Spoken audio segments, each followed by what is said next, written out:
You ask Tiger to solve. This deals with linear equations with one unknown.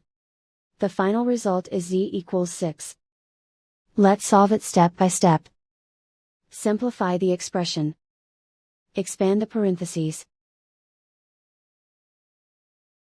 Simplify the arithmetic. Group like terms. Simplify the arithmetic. Group all constants on the right side of the equation. Add 12 to both sides. Simplify the arithmetic.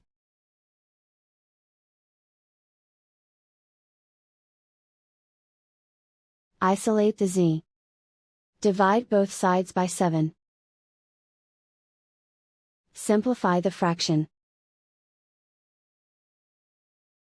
Find the greatest common factor of the numerator and denominator. Factor out and cancel the greatest common factor. And so the final result is z equals 6.